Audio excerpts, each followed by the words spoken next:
attach your surgical masks and stay inside for a very special lockdown edition of Check for Traps reviews, discussions of Picard. It's a bumper episode this week. We're doing episode 9 and 10. Et in Arcadia Ego, parts 1 and 2. What does that mean in Latin, Aaron? Translates to is even in Arcadia, there I am. It refers to death. And it refers to paradise, which I guess is like, again, it's sort of like this, sort of like grade schooler approach to it, where you find like a really cool classical concept. I did this back when I was a loser teenager. Like, come up with like a really cool like historical concept, and then you attach your own piece of fiction to it, and you're like, yeah, these are now of equal merit because they share the same name. It's a famous painting. It's a famous philosophical concept about paradise and. More thought went into life. The title than it has in the next 2 episodes. So, yeah, it's going to speak for itself if you've already seen it, I think. Well, that rolled off the tongue. Welcome to episode 9 and 10. I am Arcadia. I'm Alec. Incredibly distinct. Never asked me to explain anything if you want it to roll off the tongue. No. I am Alec as always, and joining me is, in alphabetical order, Aaron. And Rueben, live from the bunker. Yeah. Well, not live, but from the bunker. the virus bunker full of butt here in AIDS. lockdown. With a bona fide coronavirus survivor, probably, because the government ain't testing anyone. Record-breaking Aaron Chapman. Yeah, exactly. No, How are you feeling, by the way? You feeling a bit better? a bit, but yeah, I mean, my lungs still are fucked. It doesn't do any wonders for your lungs, I won't lie, but the majority of my symptoms have now gone away. This man is sacrificing his health for your viewing pleasure. So. I mean, I went outside today for the first time in 15 days. Keeps and trying it to go wasn't for even because jogs of as well. I'm a hero, as far as I can tell. I thought you went outside the other day to take the bins out. Fine. That doesn't count. That doesn't count. Outside. That doesn't count. I sat on a wall and wheezed for 10 minutes, and then I went back in. That's what I do when I go outside. What are you talking about? I did actually make this joke to Harvey. I said that my existence with possible coronavirus might be your existence normally. Yeah. Anyway. So, right, so episode 9, part 1 of the 2-part finale in Arcadia Ego. Yeah. So there's no flashback this time. We're just straight onto the Serena, which is all rattling about, and Agnes jiggling around. Agnes is pulling earthquake protocol and hiding under a desk, while everyone else looks vaguely smug for some reason while they're zipping through a transwarp conduit, and there's really big space noises. I thought the shots on everyone's faces was weird. Yeah, really weird. Everyone did look. I mean, I remember me and Ruben commenting on this. It felt really dissonant. It took me out of the moment because I was like, "What?" I was like, "Were they getting bad direction? Did they change the idea of what the scene was going to be like? Because it seems like they're quite, like you said, like triumphant or something. Almost. They've got no It reason seemed to like almost like shots from a screen test, didn't it? That had been like, "Oh, just keep those in." I get having a shot for Soji because she's going home, but everyone else is just kind of like, "Yep, looking out the window." Looking like they shut themselves. They pop out of a giant space bumhole over a planet, which your boy Rios names as the Goulion system. It's the 4th planet in said system. Yeah, Goulion 4, Capalius. Goulion 4. The Romulans aren't there yet, hooray. Agnes has come out from under the desk and says, "This isn't Deep Space 12. And Soji goes, "No, it's my planet, Capalius." But before any triumphs can be had, Narek's little space caravan, his green sperm bursts out of the hole and begins firing his green shit all at them. There's some dogfighting. Rios seems to have the upper hand, and Narek's ship starts to go all fuzzy and starts spinning towards the planet. Picard and Soji have a little sort of tete-a-tete about whether or not they should rescue him. Soji's very much in the camp of let him burn to death, and Picard's very much in the camp of maybe beam him out, will be nice.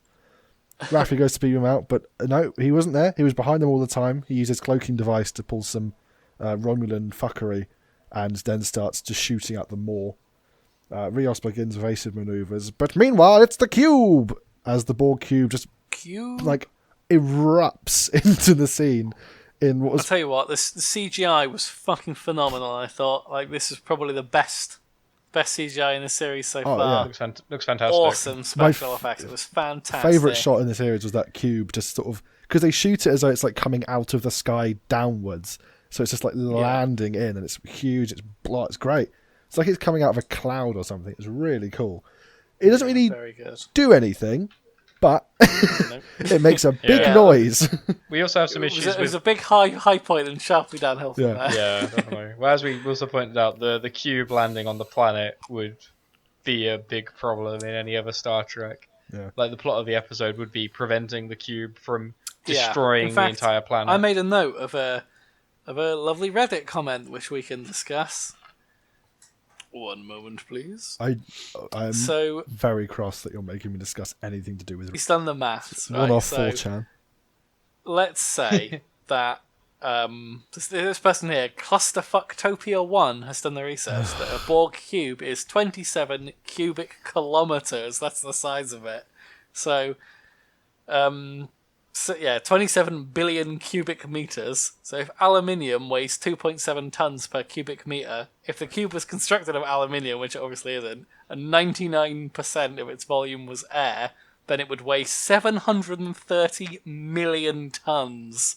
So let's say something falls out of orbit around a planet, gets sucked into the atmosphere, that weighs 730 million tons. Then it would just obliterate the planet if it hit the surface. It would be so massive. It would it would crack the planet in half. That would be the end of it. And this Yeah, calculation so is based on Earth as well, and the planet is seemingly smaller than Earth. Which Yeah, I thought was that's interesting, and is true. the sort of thing that old Trek would have definitely determined and not let happen. But Yeah, but I thought it was this- interesting. This is movie track where they need a cool thing. So and it was a that's very cool thing. Like, I will give them the credit. Like you said, it did look cool. It falling out of shot was beautiful, but It was nonsense. The We're done. the cube's arrived, and Raffi has detected 5 sort of space flowers coming up to knock the planet, and the orchids gobble up the Serena, they gobble up Narek, and then sort of latch onto the cube like they're suckling. There you go. Maybe they slowed it down with their orchid powers. Power goes Yeah, out they- on the Serena, and they'll start rattling around again. So this is a good point. Right? I'm going to stop you right there for another niggle that Are I've you got. going to complain about the lack of life support? Yes, I am. There has been That's multiple exactly what I was instances where gonna life do. support is cut out and they don't immediately die. So Why do the lights go out and then they Yeah. don't panic that the life support has gone off? No one even mentions it. So surely that would be a concern. You're sure there's going to be latent oxygen like in the ship. yeah, but like there's been episodes where you can survive in a turbo lift in space for a little bit.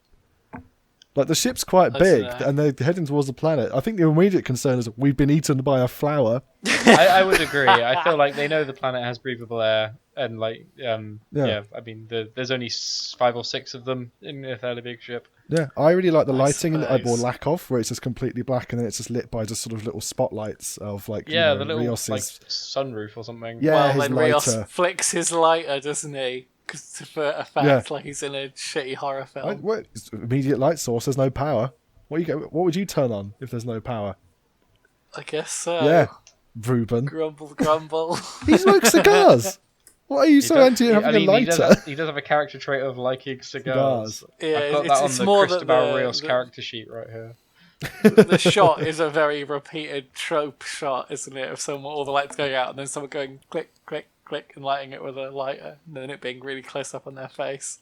Well, I liked it, and I liked all the red pouring in through the blast shield or whatever it is as they start to enter the atmosphere. As they fall into the atmosphere, Picard has a senior moment and passes out. Yeah, the Alzheimer's kid. Yeah. He has a flashback to the recap at the start of most episodes, where the Doctor reminds him that he's got bad brain. Agnes wakes him up, passing over a Star Trek device, which she says is a tricorder. She has diagnosed him with the bad brain, and Picard explains this to the crew while Raffi does her big eyes. Everyone took it quite well. I thought Patrick Stewart was quite good in this little scene. Yeah, He's not having to work very much, but Do you think that in like these 2 episodes, Alec, that like his performance varied massively? But I do agree that when he was really good, he was really good. yeah. I do feel like as a character, Picard is becoming less and less relevant in the plot as it goes on. He seems to, even though he's there, he doesn't really have any bearing on anything. It's because he's Like old. he's just there a lot. He doesn't really have much of a. Well, he has to wear Purpose. vests. Someone's got to wear those vests.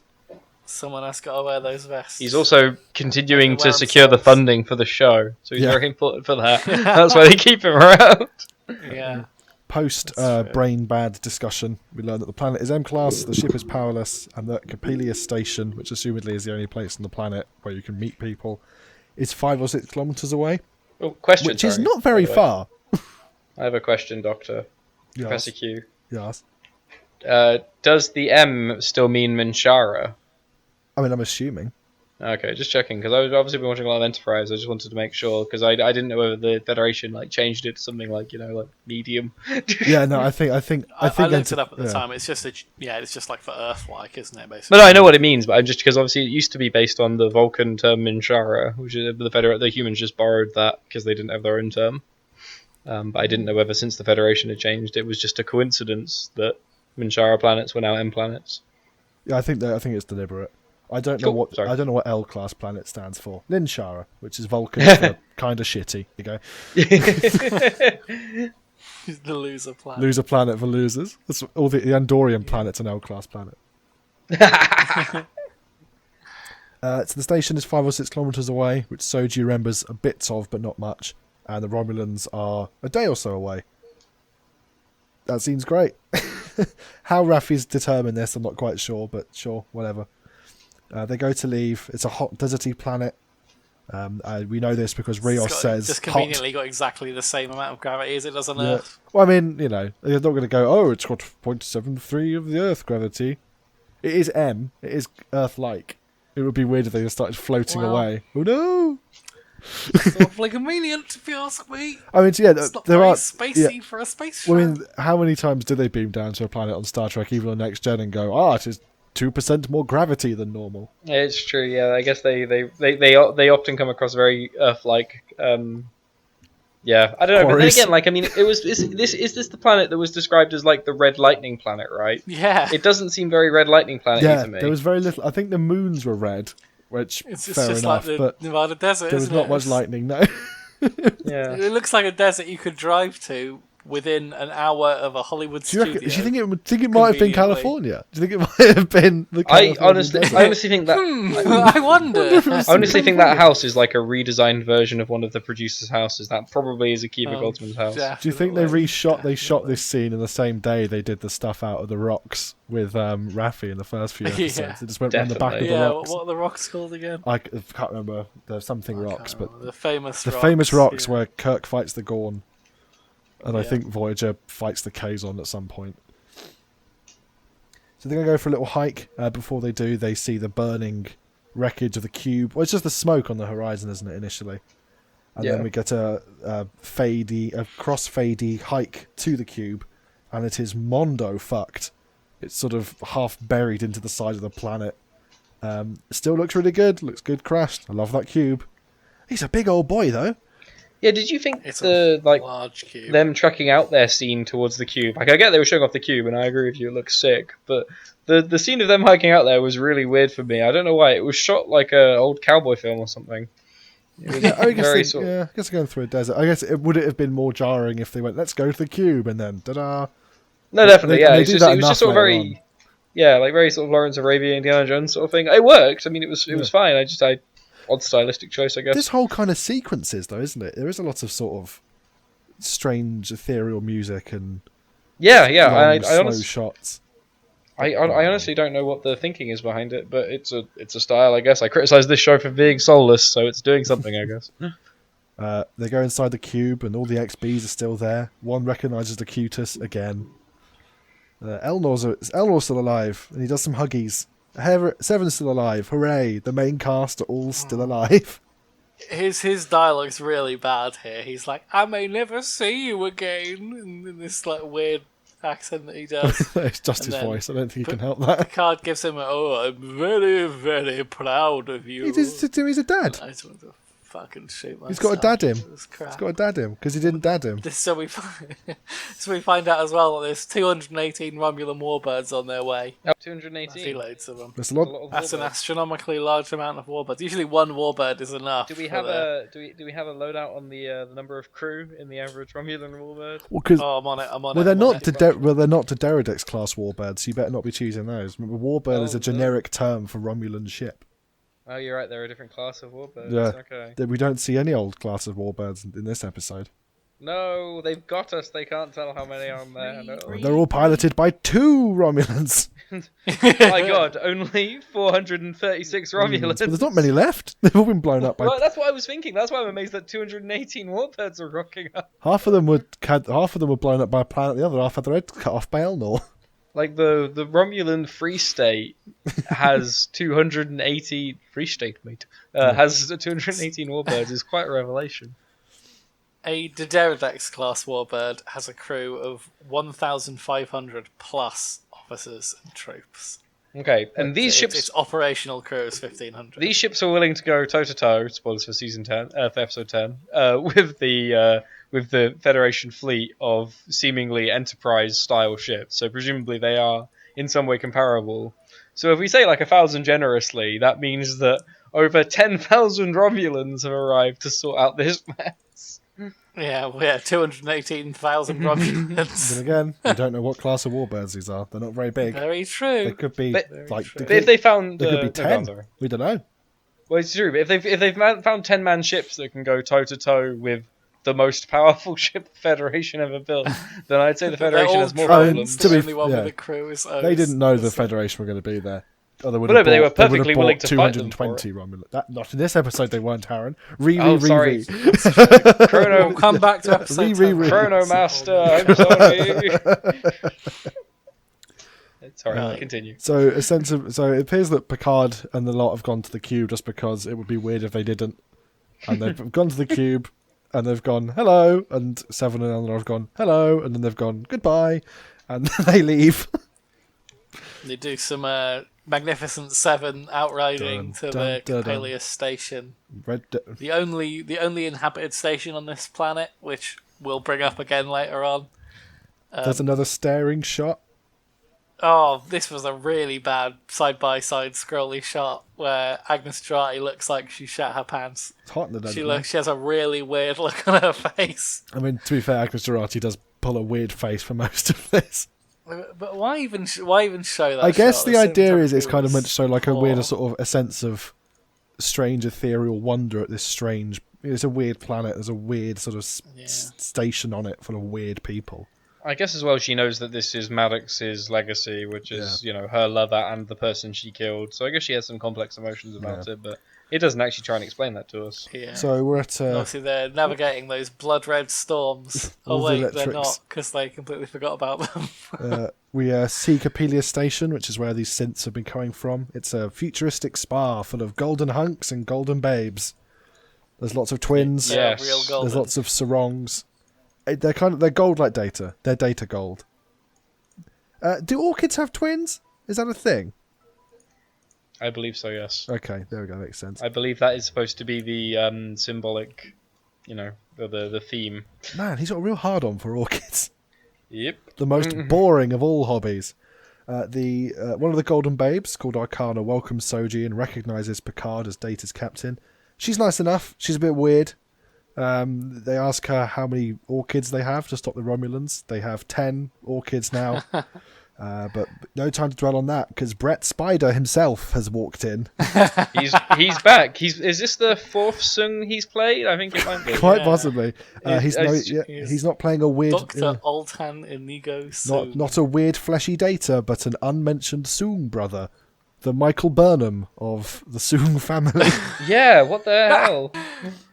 Many Soongs. So many Soongs. And like all They all look the same. They all and like all I just finished watching the Enterprise episodes where he's in there. He's the same. He doesn't look that different That's to 5 Enterprise, generations apart. That's such a strong bloodline. Same haircut. Well, it's like all the Strongest Johnsons fuse. look like Boris Johnson, like hugely. Even the girl ones. It's true. Yeah. Joe Johnson does just look like a slimmer Boris Johnson. That's quite incredible. Like all the Soongs, he is a prick. Yes. Picard Soongs are an acquired taste.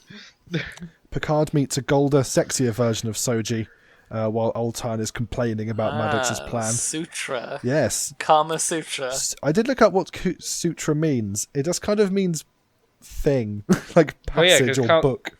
Because the Kama Sutra is the book of love, right? Or the book, that's all the sutra means. Because there are other sutras The sutras are some of the holy texts in Hindu. Yeah. So she's named Sutra because she's the sexy one, and she's so clever that when she walks into this scene, while Altan is complaining about Maddox's plan, we find out that she's taught herself how to do a Vulcan mind meld. What the fuck? Which definitely doesn't work with robots. Execute. Yeah, Definitely doesn't work with robots. I'm glad you agree that this part was really strange and out of nowhere. I guess Why not just call it something else? Call it what do they call it? Positronic networking or something. Yeah, positronic uplink or something. I'm going to put this little positronic doodad in your head, and then I'm going to see your thoughts, and then it will be totally, no one would have batted an eyelid. Yeah. But to have a synthetic life form learn telepathic mind melding, what a load of guff. Because they're insinuating anyone could learn it. Like, any human or anything could just pick it up. Also, yeah, because it's only in an episode of Enterprise, I think they say it's like 5% of the Vulcan population at that time could do not it. even all Vulcans can do it, and it's really dangerous. Yeah, and there's a sexually transmitted disease. All over the place. Yeah. I do think that was weird at Enterprise, how every Vulcan we see in Star Trek can do it until all of a sudden Enterprise, oh no, it's only some of them, and also it's really bad.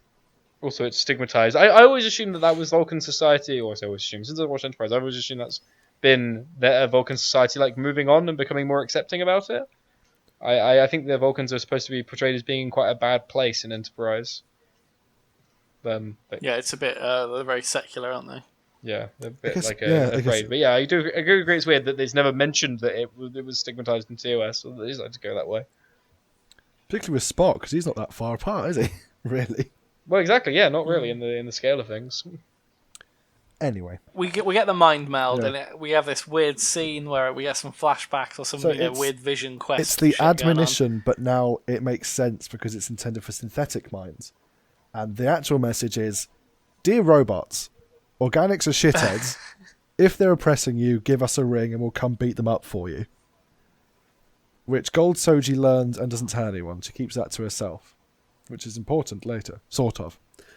We get a little cut to Old Tan's lab where he's been making butterflies. Agnes sort of strolls in, and Altan... You missed out Did I? What? Soji or maybe Sutra going, fascinating. I didn't think that was just worth like mentioning. Our data does. Shot to the head.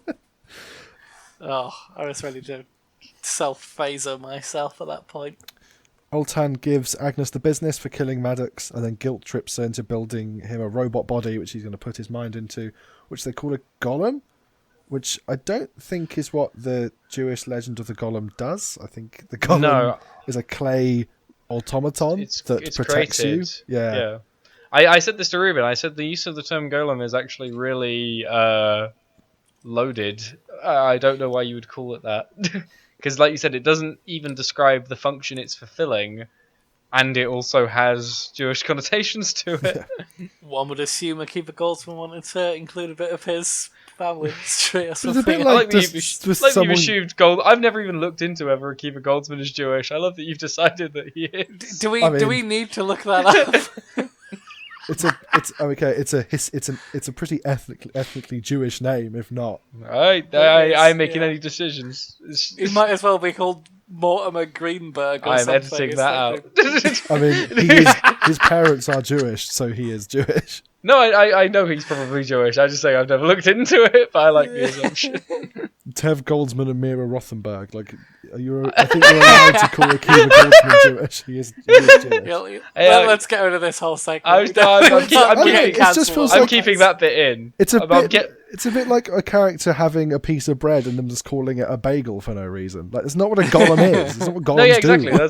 That's why I really disliked that. I thought that was again just entirely unnecessary and wrong. Like, you could easily have been right by making it more simple. You're going out your way to be wrong. Or was it a reference to the Pokemon? Oh, of course. I would have loved it. If what happened later happened, but it was into the Pokemon. It just becomes a Geodude. That would be way better. Geodude! Gold Soji and White Soji are debating whether it's alright to kill all the humans. Feels like a very pertinent moral debate. Should we kill all humans? I don't know. Mid-debate, Narek gets dragged in, looking a bit shitty. And then we get the fantastic decision of Gold Soji saying, "Look at what the cat dragged in," and then a hard cut to a cat. Brilliant. Brilliant. The cat is Spot 2. If you need to know, Rios and Agnes have a moment. He's going to go and fix the ship. Agnes wants to stay behind. Part of this repair effort, Arcana, the gold lady from earlier, gives Raffi some sort of space ocarina, which works on imagination and fixes stuff. Sure, I guess. Yeah. Where they got this? We had a lot to say about this as well. We dislike this. Where did they get it from? Did they make it? Exactly. I don't know where it was given. Like, I assume they must have created it, but now they're just space wizards because they can make or they just make loads of shit. And if they, at one point, if they Picard made calls them hermits, but it's like, no, they're not hermits. They're actually just Gandalfs, like living in the outer rim, making all sorts of weird shit. But if they made it, why does she not know how it works? Exactly. Did Maddox make it, or did Soong make it and just like leave it lying around? Did he mention offhand what it does? He made it while he was on a Saurian brandy bender, and he can't remember how the fuck it works at all. Yeah, I mean, I guess maybe all the other gold people could have made it, and were like, "Do you want to give this to them? It's that repair tool that we all know about." And I kind of was like, "Yeah, I know what that is. I know how this works. The one that works on dreams, right? No, imagination. Ah, yeah, funny joke. I'll give this to the humans." Raffi gets all emotional and busts out the L word, to which Picard just kind of stares at her for a bit. But then he busts it out too. They're bonding, hooray! Everyone's happy. What I'm assuming is later, except for me. except for you. Picard is doing a phone call from his desk on a secure hyper frequency. I love the hyper frequency. Hyper frequency. Such a good future nonsense term. He's asking Starfleet for help. He's on a first contact situation out here, lads. It's real serious. We need to come and do some negotiations with this planet. Yeah, and on the desk as well, because he's in Maddox's old quarters, he has a picture of Maddox and Agnes just making out.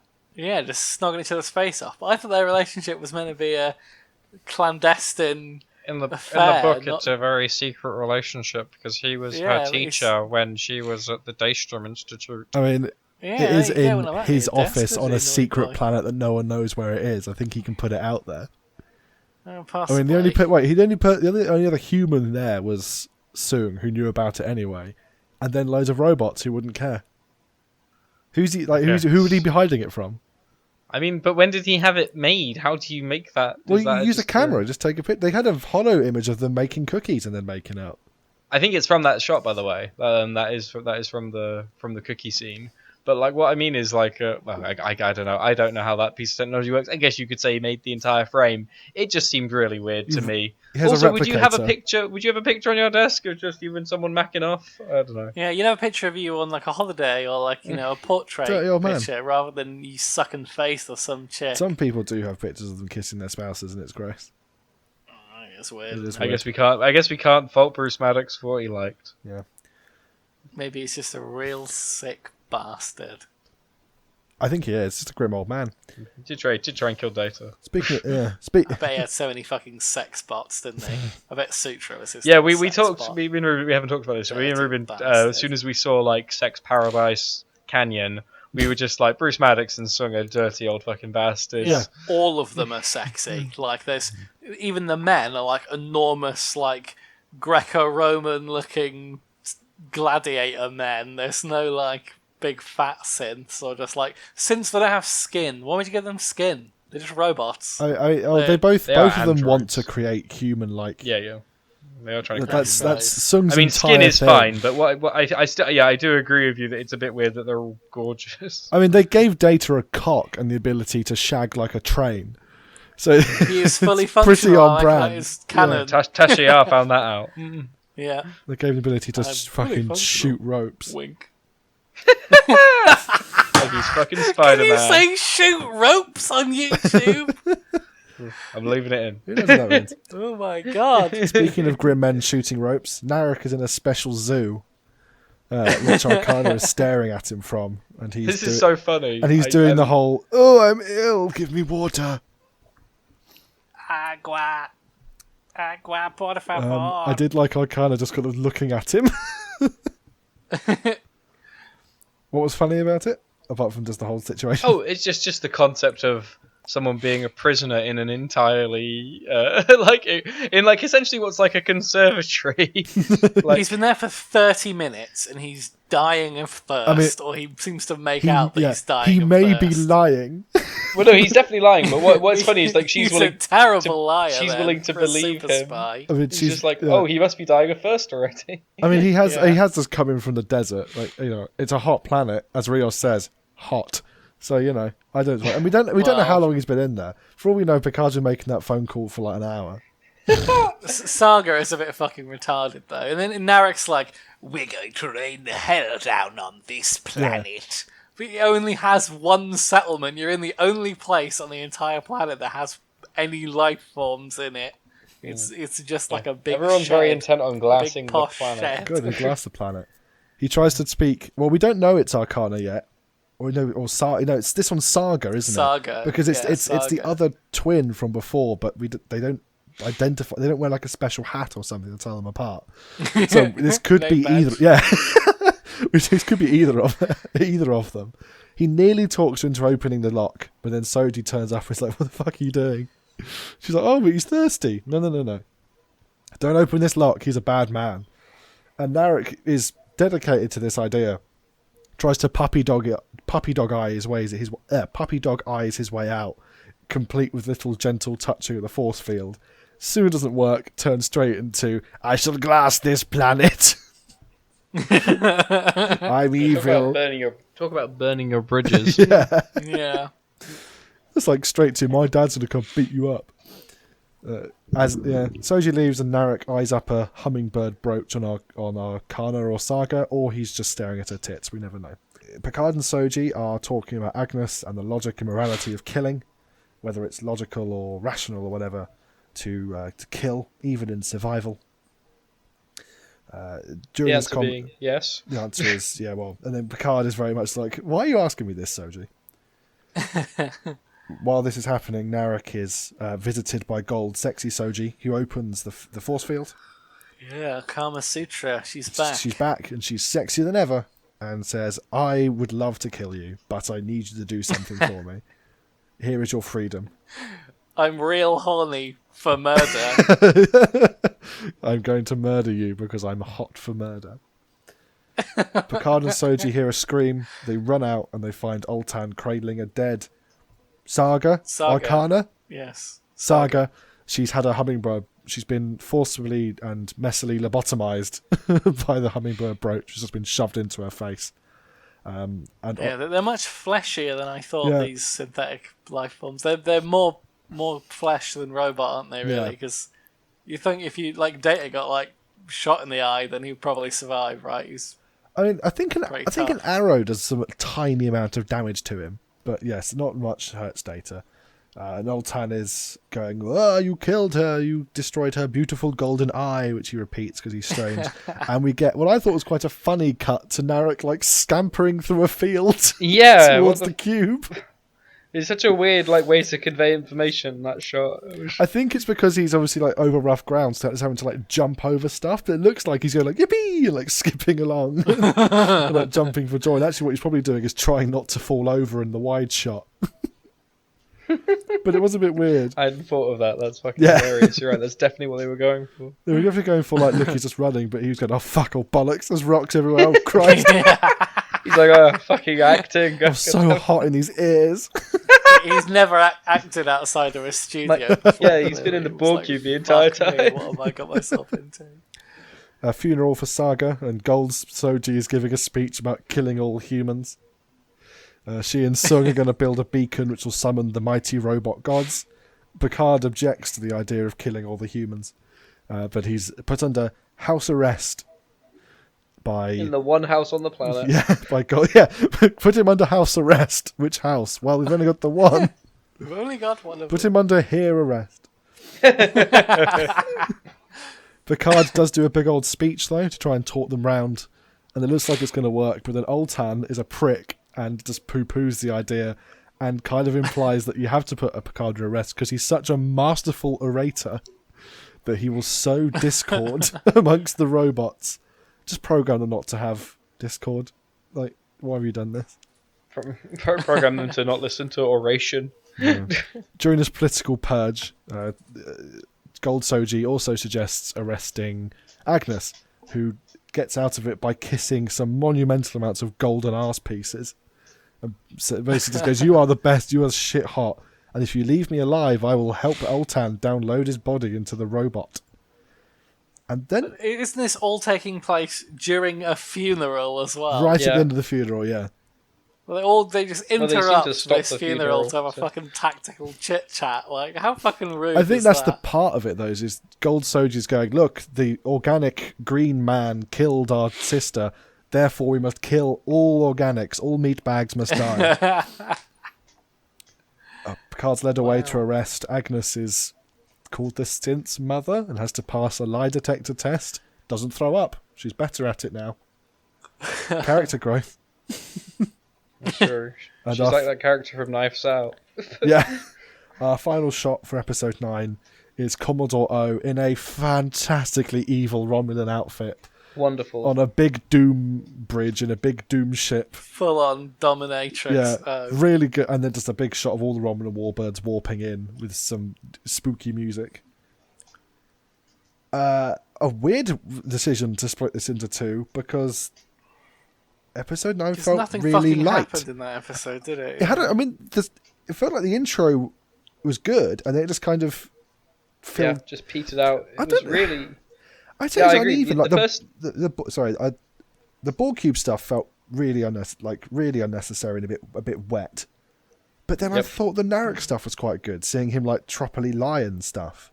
I tell you what, Narek was better in this episode and the next episode than he has been in the entire season. Yeah, But I do agree, this episode is so strange, because the thing is, it's the episodes got longer in this season the more it went on, and this episode's like one of the longer ones, but nothing really happens. Like I said, outside the first 10 minutes, like it just they felt spunk like all so that much budget nothing. in the Borg cube stuff. The CGI is so good, and they don't actually do anything with it. There's no like big Borg cube fight or anything. Yeah. Like, that would be excellent. A Borg cube space battle. Tell you what, That's what we like to see. this show has like 7 times the budget of Enterprise. It's absolutely insane. They do nothing with it. I quite liked the Gold Soji being evil stuff. I mean, I thought that it was a bit hammy, but it's fine.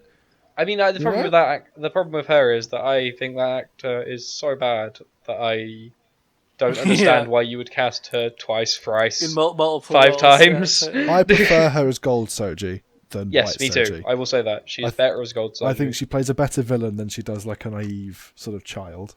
Yeah, definitely. But I liked Rios and Raffi in it. I mean, I haven't talked Yeah, about them I much like- because a lot of their stuff is fairly just sort of inconsequential to the actual narrative. But I like Raf- Agnes as well. I think she's fine. But again, like this episode is just nothing. It's completely nothing. I've very much Like, come I think round to the crew. I know they're designed. Sorry, I was going to say I know they're designed that way, but I feel like the synths are way too human. They're not robotic enough. Like I was hoping for some kind of like Terminator nihilism, where they're like they're completely unfeeling death machines. Even just a little tiny bit, like where Sutra's getting all nationalist and saying she wants to destroy all the organics.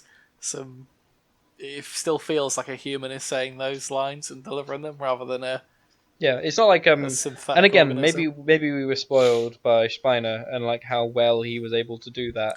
But it doesn't Yeah, feel like you're any of them probably are like when you guys know when he was in TNG, his entire body was primed towards doing it. Like he was a man exactly. acting as an android, and they don't do You that. forget that he's a human being, don't you? Half the time, you think he's so Yeah, good at being a synthetic robot. He embodies the character, like he did really well, and like they don't. And again, I guess if I'm being generous, you can say that Soong and Maddox got better at it, and that they're that much more indistinguishable. But it loses something. It doesn't feel right. They should still be different. They view themselves as different, and that they should be different. They should hold themselves differently. So overall, that episode, my opinion, quite shit. One of Bit the worst of the pointless. season, I think. Yeah, definitely. But yeah, That ain't saying much. on to episode 10, yeah, the exciting of this- finale. Episode 10. In Et Arcadia. No, we're not doing that again. Let me tell you what it means. In Arcadia. In the gap between episodes, Narek has reached the cube and is sneaking about in a sneaky fashion. He creeps past Elnor and Seven having a chat, Where Elnor? She wants to phase her. Yeah, herself. Elnor just goes to 7. Why isn't all these people killed themselves? They don't have a home. That's so mad. So Why didn't you insensitive. kill yourself? I know his vibe is insensitive, but it's like, Elnor, come on, man.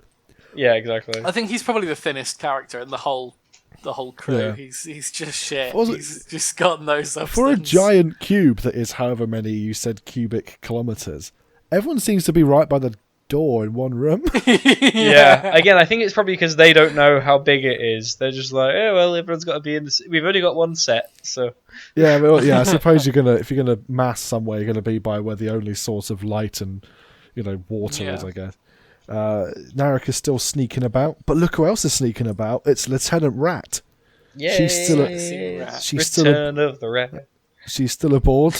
Her greeting immediately comes, "Have you shagged any of these synths yet?" And Narek's like, "No." And she deems that to be an improvement, which I thought was a good line. No, sadly. I've tried my best. I did the whole "I'm thirsty" line, but it didn't work. She leads Narek off to his hidey hole, presumably to toss him off. I don't know. Well, he's not getting any. Is that the fanfic you're going to write about Star Trek? Incestuous hand jobs in Star Trek Picard. No, thank you.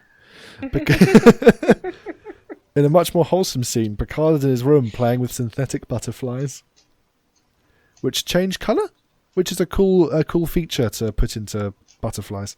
Yes, and it was a nice touch. He is Soji rocks up and she starts getting all pissy about the organics. the damn meat She bags. seemed to be quite indifferent about the organics last time. In fact, she thought she was an organic a couple of weeks ago. Now she's referring to them as the organics and hates them all. She's been radicalised. She agreed with them at the end of episode 9. Very she was like, quickly hell yeah, fuck these dudes. I suppose again, her main exposure to the organics has been Narek, who is a giant douche.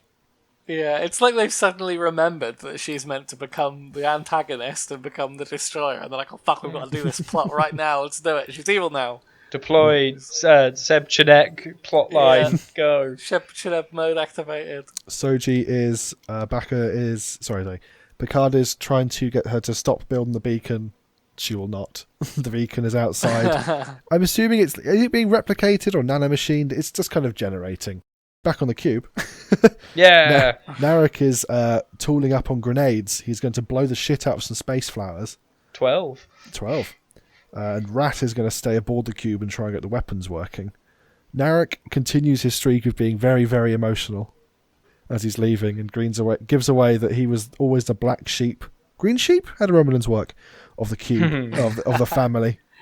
And leaves the cube with Elnor. Yeah, I think black sheep would be like the proud ones because they blend in the most. The white sheep is a bad sheep. Because you can all see I it. reckon that the default colour of a Romulan sheep's got to be black, and they've probably got little leather boots on as well. They've all got a secret hidden wool coat that you can't shear. Yeah. And all of the white sheeps that everyone thinks are the outliers actually have a secret sect of spy sheep that are secretly controlling all of the black sheep. The black sheep don't know it. Excellent. Narek leaves the cube. He's going to go and blow up some space flowers, and Elnor just kind of casually saunters out after him. I don't think he was even in focus. It's like, oh yeah, Elnor's there. He's like, oh, The actor just walking off set. Yeah. Just happened to get the shot. Go for his lunch break. He's like, oh, Narek called off. Like, what? He hasn't. Why is he northern? He's fucking New Zealand. I can't do a New Zealand accent today. I just won't be able to. I'm sorry. On the Serena, Rios and Raffi have their space ocarina, and, the space and it's vibrator. kept in a special. So they took it back to the ship and then put it in a special drawer. Yeah, it's powered by emotions or something. Imagination. Rios doesn't trust it because the instructions Quite are rightly it so. uses imagination, which is sinister. If I was If Christopher only Rios, they had a network of holograms that could do menial labour for them. Oh wait, they do. He does. They He just does say don't that ever use them there's no for power. anything. You can't turn them on. Oh, See? okay. Always 4 steps ahead. That does re-ravel the many unraveling plot holes I was going to bring up later They on. need an emergency power hologram. but don't they fix the power later on in this scene? Yeah, but at that point, the only thing wrong with the ship is that the power's not on. Yeah. And the problem is that the generator is fused and you needs to replace it, but it can't replace They it. need to unfuse the intermix Yeah, reactor. and you can't unfused an intermix reactor, you need to replicate a new one, but you can't turn on the replicators because the intermix reactor is fused. Big circle. Do you feel like the way this technobabble was delivered was of a lower standard than usual Star Trek technobabble? Yeah, considering Star Trek technobabble is a trope of cheesy technobabblery in sci-fi stuff. It's bread and butter it's as often, well. It's often picked at In a way, as being quite ridiculous. I thought its simplicity kind of worked because it did feel as like you just fuck then. Because it's like, what's wrong with it? Well, you need to get a new one. All right, how do we get a new Got a one? big hole in it. It's got a bloody big hole in it. Like you can't magic away a bloody big the egg hole. aspect of it, but I think I meant the way that they delivered it. It was just like the way they were talking about it was just sort of really like lazy and wistful. I guess they were like, oh man, it'd be good to have that. They used to have a team of people who were like technobabble experts, right? And they would make sure the technobabble was consistent. Yeah. That's what these shows lack. Or this, I don't know about Discovery, but this show definitely lacks like the science committee that Star Trek used to have, where they would make sure everything was consistent in terms of like size and, well, not everything, but obviously, but like the majority of the more thought went in. I think famously the Defiant size is incredibly inconsistent, and no one can ever work out how big it actually is meant to be. Sometimes it's tiny, and sometimes it's enormous. Well, I know in First Contact it's famously a different size, but I assume that hopefully in Deep Space Nine it goes from like fighter to battleship quite often. Yeah, even in Deep Space Nine, it's a bit confusing as to how big it actually is. Oh, interesting. Yeah. Okay. Like I think it's got like a set, size in like the expanded universe technical manual, but in sort of some of the shots compared to other ships, it's it's either like like a fairly small big ship, or it's just a small ship, and no one's ever quite sure which, because it's got like 4 decks, but equally you see this tiny. Does it? Yeah, but equally you see there's lots of different windows in it, and you can't quite work out what those windows are meant to be. Yeah. Well, I guess because obviously if it has a window and there's 4 decks compared to if it has a window and there's 1 deck, means that the windows are. It's all a bit odd. Yeah. Where am I? Yes. So Rios activates the ocarina with his imagination, and it works. Hooray! The ship is fixed. It turns on, apparently impossibly, but the ship is now clanging, unfortunately, from the cockpit, and they go off to investigate. Agnes and Soong are back at the outpost, up to something. They're going to try downloading the thing into the golem. The golem is ready. Hooray! Agnes is still double-crossing, though. She... I can't remember what exactly did she do to Soong to get him out of the room? I can't remember. Chatted him up a little bit. Yeah. Yeah. And then she's very much like, because Soong has now started referring to her exclusively as the synth's mother, and she's not happy about this. She's like, I'm not their fucking mum. As he walks off. The clanging noise on the ship is Narek. He is chucking rocks at the ship's window, which seems rude. You could just come and knock. Raffi and Rios go to the cockpit. There's some toing and froing about, should I fire a photon torpedo at you? Yeah. No. Maybe that would be excessive. They probably should have just phased him. I feel like that would be a problem. Raffi winds down the window and then just shoot him once. No, I meant using this. Wind it back up again. Not like a fucking drive. I don't think they could have stunned him with a ship. They definitely killed him. No, I meant just to say. Oh, kill it! Oh, Jesus, they use that guy. He's a spy. I quite like the idea of him running down the window, pointing the gun at him, shooting him, and winding the window back up. Stay still a minute. Throwing a rock back. using a tractor beam to throw the rocks back at him. Yeah. I think ship phasers can do stun, because the Enterprise's phasers do it in an episode of the original series where they stun a block of mobster planet to prove a point. Oh, yes, you're right, they do. Wow. Fucking Christ. That's funny. Maybe they took that out, though. I was going to say, I don't remember seeing that anything after TOS. So I feel like if you're going to shoot something with an orbital bombardment, how many times would you want that? Quickly, quickly stun that ship. Yeah, a safe mode would actually if you were a slaver, like a mass stun function would be fantastic. You want to take out a city without doing any collateral damage, then... I think the stun and kill settings on a phaser are just like different power levels. So I guess it's just like a weak. They dial it up for tougher aliens. But surely on because those phasers are meant to be used on ships, right? So I the idea of a stun and a kill setting on phasers against humans, ship phasers against humans would be How you'd have to make it pretty weak. Yeah. Like- I guess it's like with a hand phaser, it's been about the difference between being shot with a beanbag gun and being shot with a pistol, isn't it? I suppose it's like, yeah, how would you translate that to an orbital bombardment of beanbags? Water cannon or that minigun that ships have to blow up missiles. Yeah, that's not a bad shout. Orbital beanbag gun. Yeah. The thing is, Boris Johnson ordered 50 shipboard stun phasers for use by the Metropolitan Police, but they're illegal under Federation law.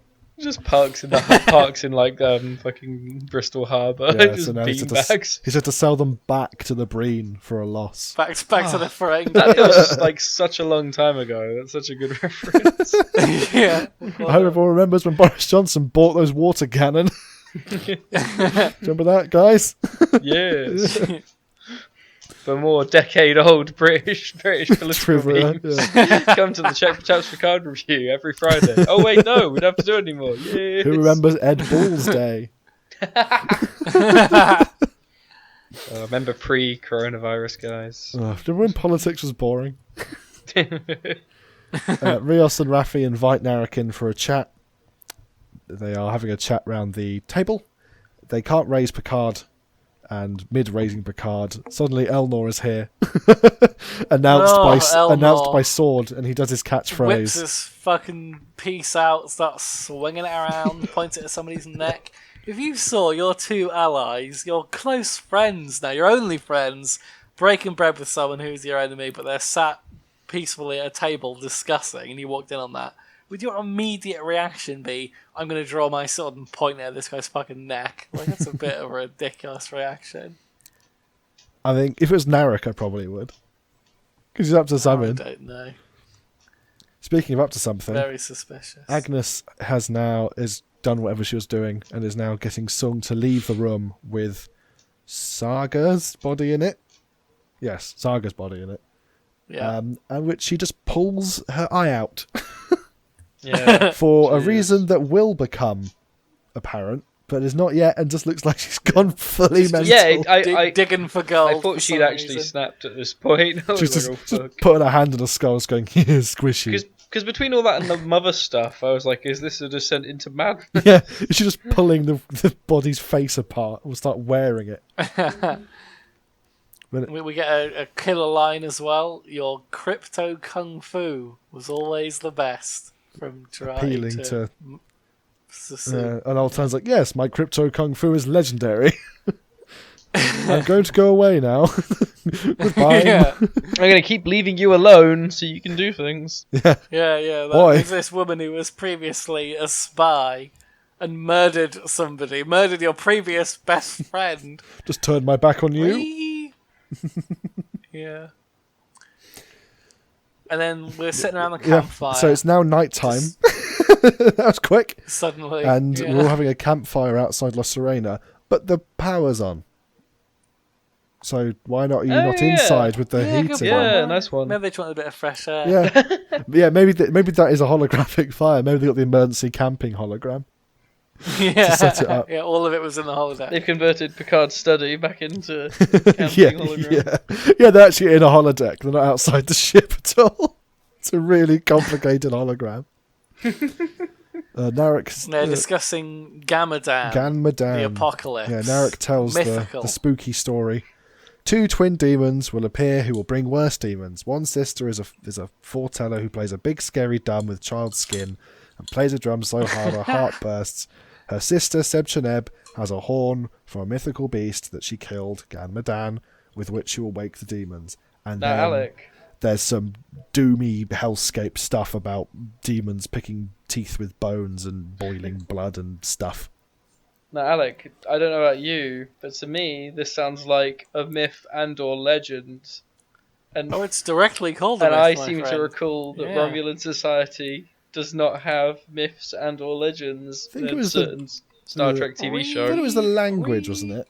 It doesn't translate, but he then does say it's history. So I guess he doesn't think it's a myth either. But someone else does say the term myth, or is it the humans that use the term myth? Either way, I feel like this is If this isn't classified as a myth or legend in general Romulan culture, then I deem that deeply concerning. It's thoroughly mental. This is their prime motivator as well. It would be it's insane. me.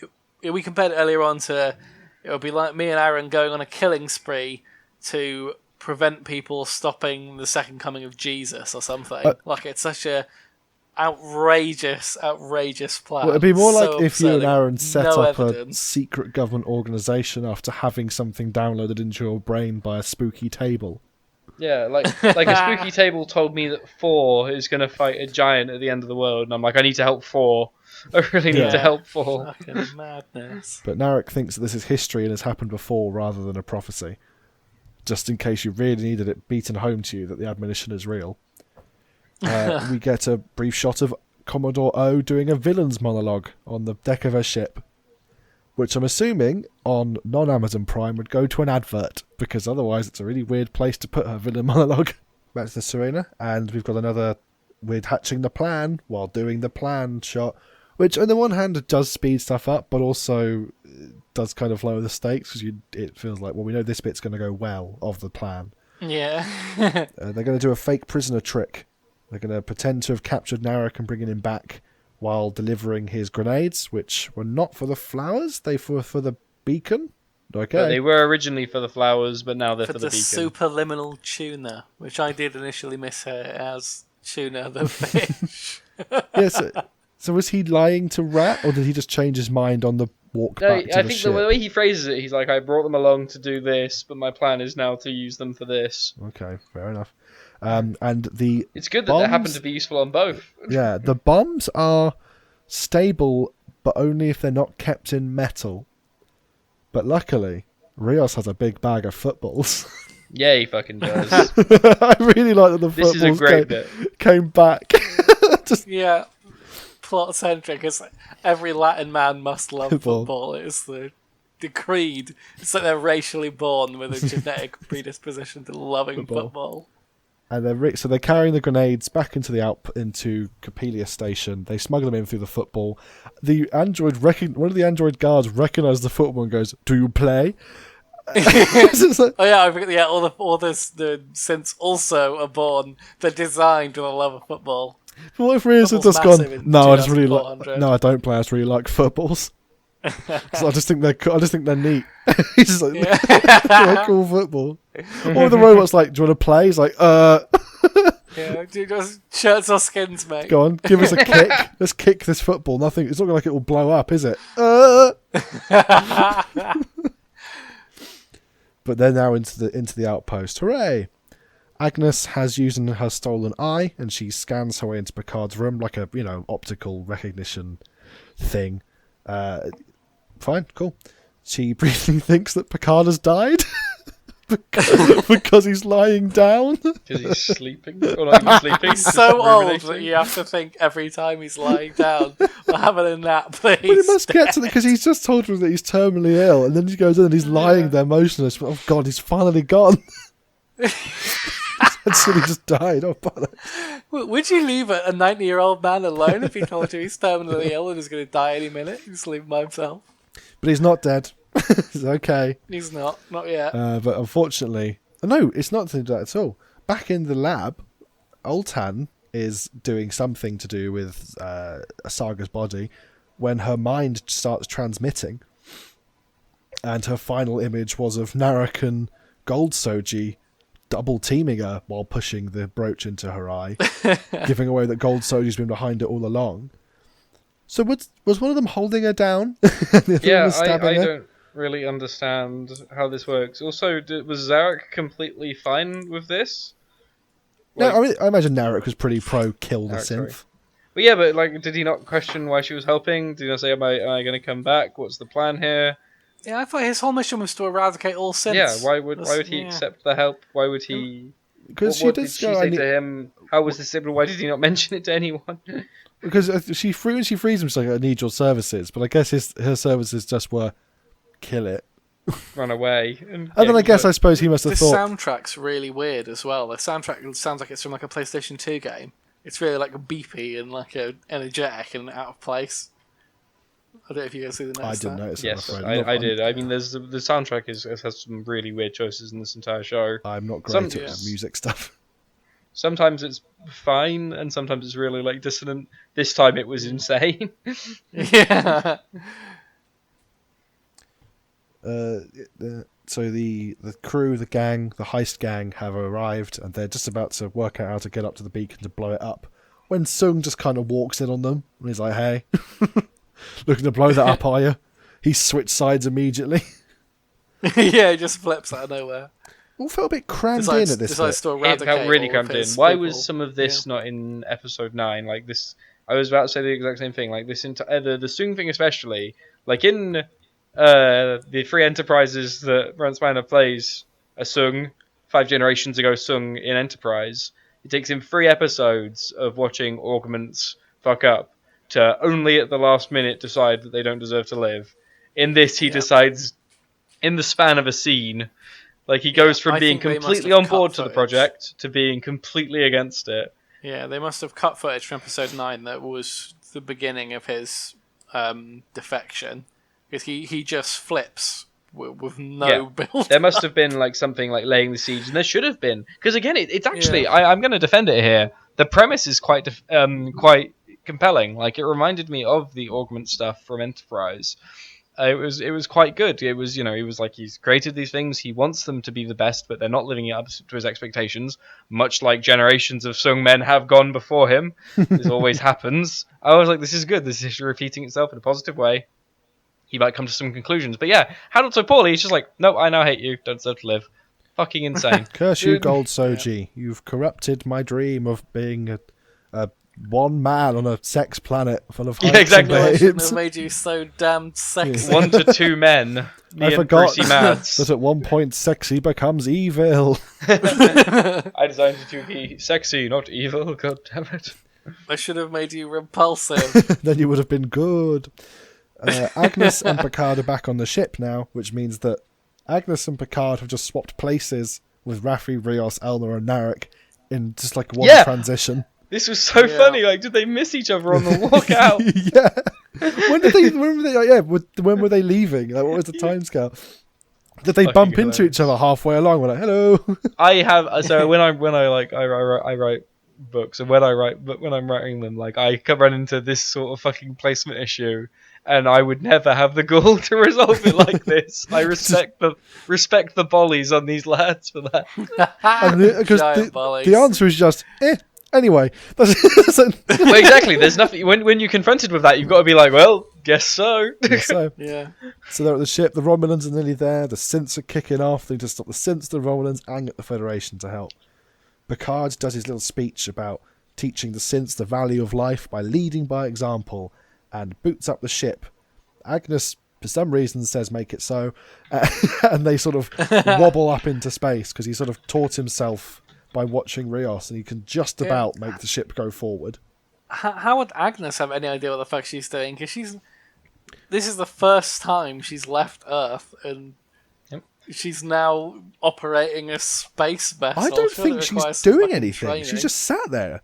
Isn't No, she? she presses buttons and she She gets something up definitely for him. She does like a boots some series of like the buttons. Rios hand movement flicks and stuff. And as we know from before, she failed to turn off a pop-up ad, but now she's able to sort of generate this. She seems to generate like sort of like a star map or something for him. Like she gives him like a tactical readout. It's very interesting.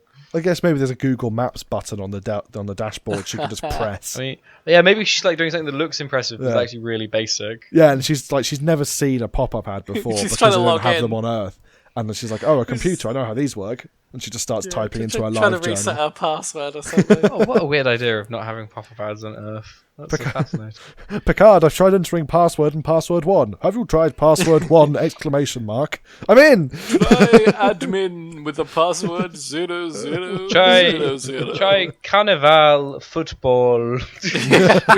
Try Aguardiente. Yeah, exactly. Siesta 1.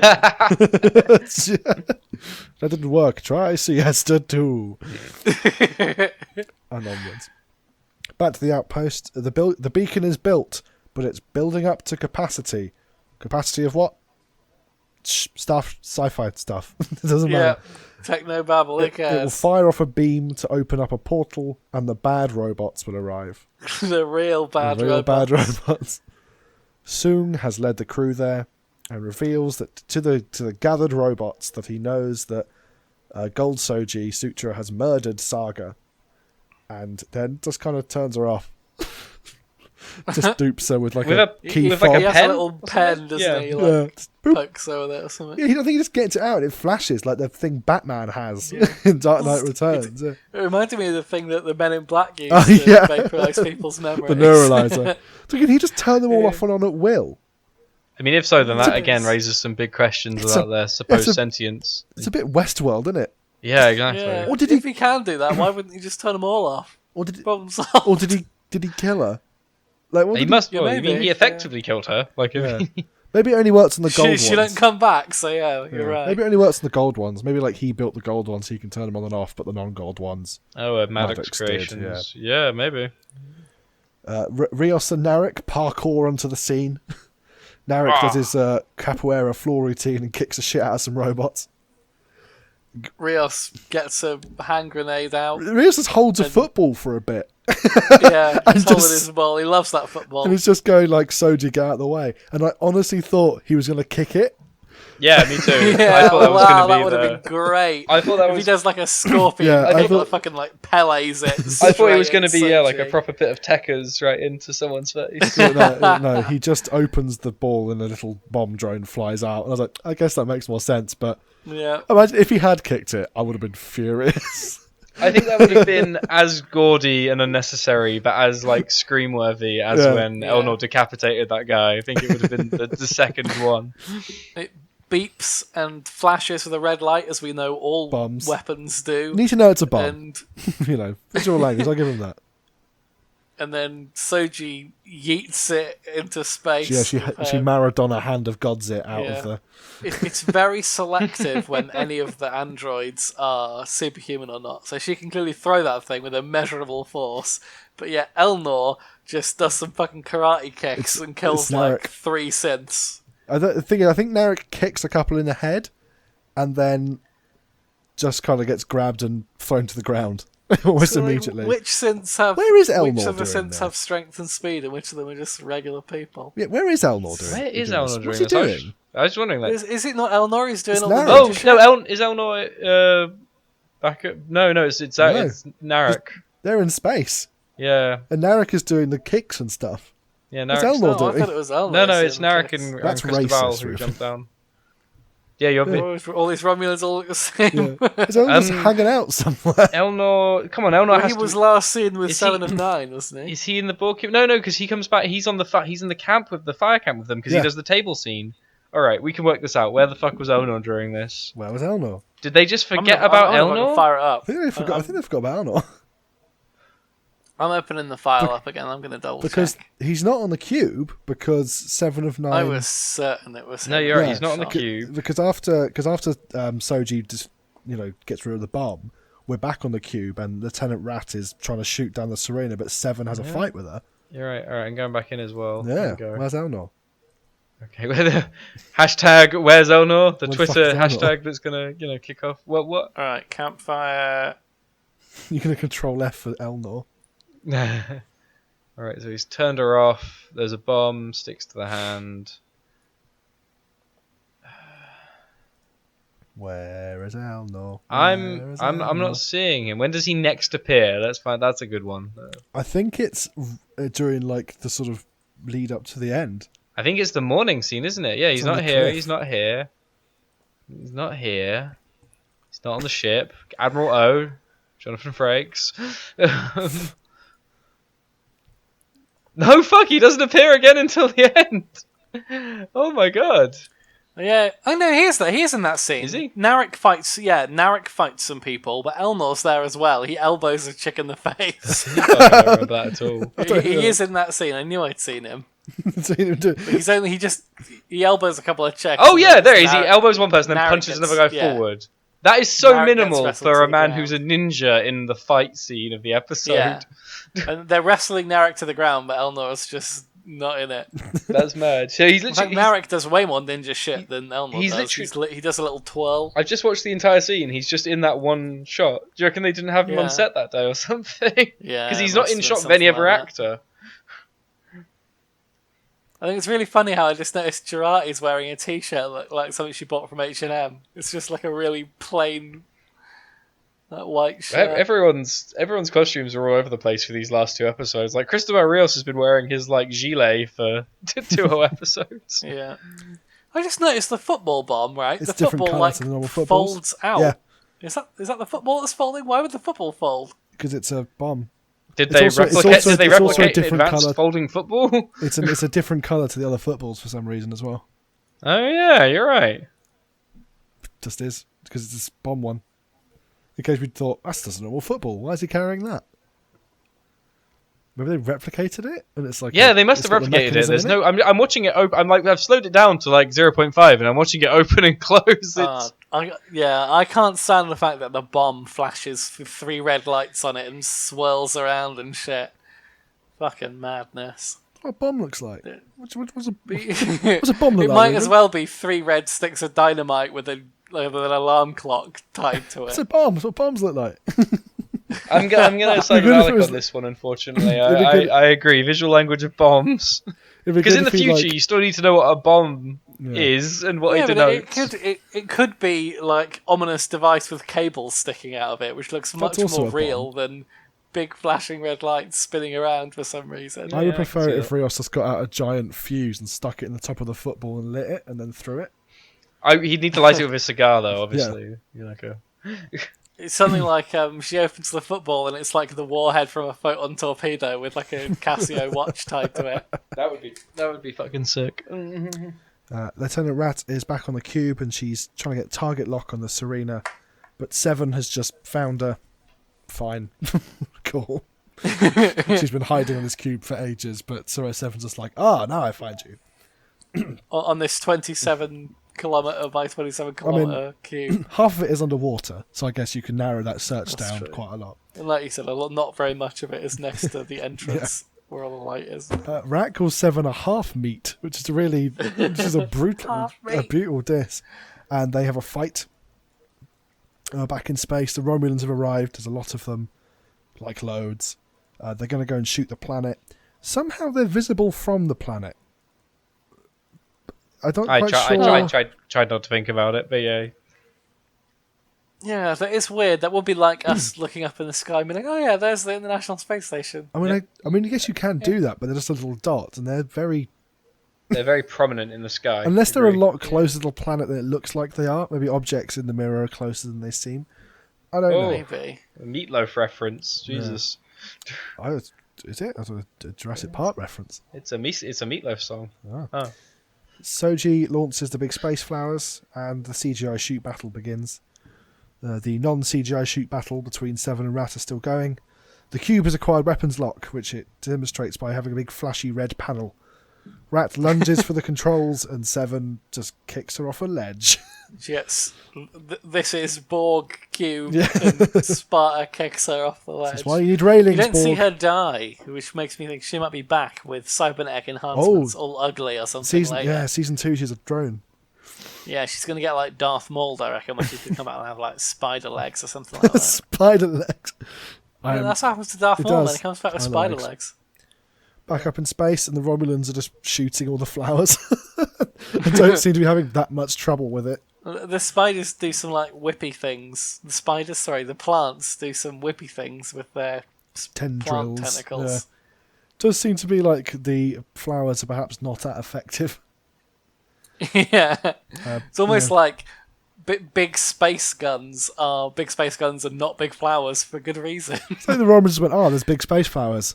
Reverse a bit and shoot them more. And the flowers are like, oh no. Yeah, fire our big Space space guns. Picard is zipping the ship around, and Agnes mentions the Picard maneuver, to which Picard says, we can't use that, where I made my ship appear in 2 places at once, because there's too many of these ships.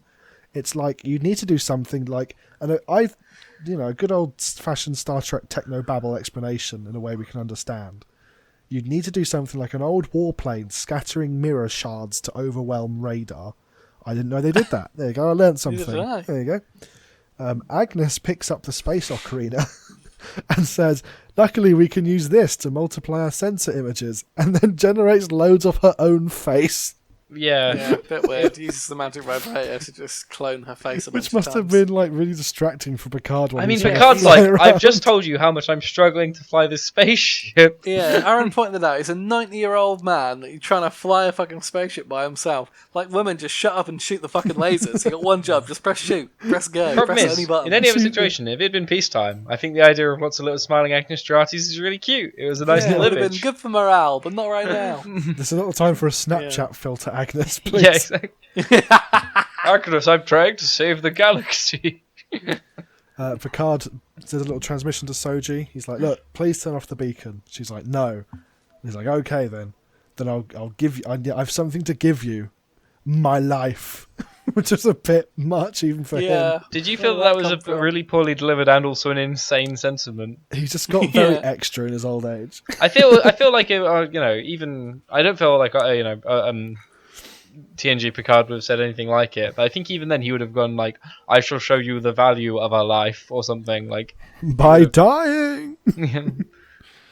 or like the potential of life, like not just my life. My life. Yeah, or some reference to how his biggest regret was how that he didn't save all the Romulans when the planet was going to get blown up, and now he wants to try and save these people because their planet's going to get blown up. But no, don't bring that up. Yeah, ridiculous. The Romulans have finished shooting at the flowers and appear to have taken 0 losses. Agnes activates. Oh, no, the one ship gets whipped. I'm sure there's a bit where a ship gets Probably whipped is. with a plant tentacle. They're Yeah. probably unmanned though. Whipped in half. Yeah, they're just all drones. Yeah. Really, why would you have any crew? It seems kind of pointless. The Serena positions itself in front of the fleet, and Commodore O is just like, look, just ignore it, just shoot the planet. So come on, it's tiny. I think she even goes, what is that? And I kind of forget, it's a Kelpin K7 speed freighter, Mom, or something. Well, indeed, this is what I said this to Ruben. I was like, if an army of 200 freighters appeared in front of you, you'd Yeah. be like, something's wrong here. Yeah, because Agnes activates her doodad, and loads of fake Serenas appear to warp in, to which the Romulans respond by shooting at them, hitting the Serena and knocking out the illusion almost immediately. Yeah. Yeah, very effective. So 10 out of 10. that worked for about 3 seconds. Yeah. It's funny that for their big illusion plan as well is to appear alone and then activate their illusion, which kind of defeats the object of making it difficult to determine who the real one is when you arrive alone first. It would be like me appearing alone on a battlefield and then all my other clones appearing behind me when I'm clearly the first one there. I mean, I So, suppose they obviously, had the thing where they're all warping in. And which it- looked funny, I guess. yeah, it's just like, oh, they're all real. But yeah, it wasn't a great. It wasn't a great plan, bless them. But hey, it brought just enough time for... Soji to activate the beacon, which opens the doom ring of hell. And Yeah, and the fucking big old robot squid comes out. they're not there yet. It's the before Oh, that sorry, did I the skip Federation ahead? arrives. I was going to say, this is In a next, big- yeah. Yeah, a big load of Federation type ships to sort of warp in. Oh, of course. Yeah. Now, I was very much complaining that I didn't think we'd get to see the Federation task force. Now we see it. Very disappointed that they're all the same ship design. Same, Yeah. very, and also like, I mean, like that's a fucking big squadron.